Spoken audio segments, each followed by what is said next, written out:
natin guys kasi ito yung araw-araw nating trabaho, mag sa farm, tatanggal tayo ng damo para maganda naman tingnan yung paano. Ito yung araw-araw na ginagawa ko dito guys. Ngayon guys, baka uwi ako ng maaga kasi gawa nung guys, masama ang panahon guys. At baka hindi ako yung makatawid sa ilog. Hindi pa naman siya umulan guys. Kaya ito muna ang ko. Sa awa ng Diyos guys, hindi man yung pananim ko guys, yung ampalaya, hindi naman siya na sa hangin. Sana naman Lord, huwag mo naman anuhin. Ito yung tinatrabaho ko guys. Pagkatapos mag-asikaso sa anak guys, punta na ako sa farm. Para ganito lang talaga ko.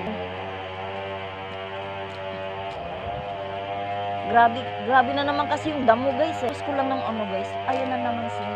Ang bilis talaga mag-ano ng mga damo pag maulan guys. Ang bala ko nga sana nito guys, isprehan ko yung damo. So lang, yung wala pa akong budget.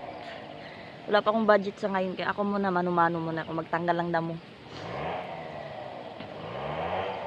Ito talaga yung buhay farmer.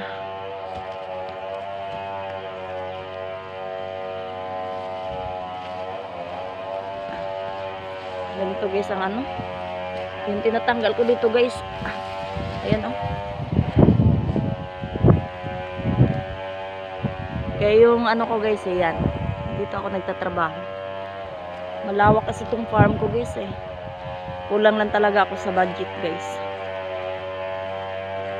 Marami pa siyang taniman, hindi ko pa maano kasi financial talaga ang kulang ko. Yun lang talaga ang ko guys, financial. Rolling ko lang nga to guys pag nakaharvest ako, magpapatrabaho yan. Kasi hindi ko naman kaya guys na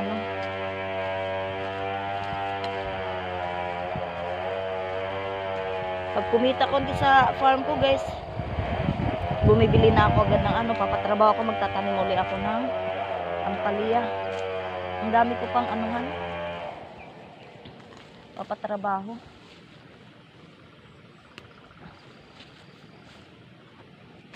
Tiyaga lang talaga.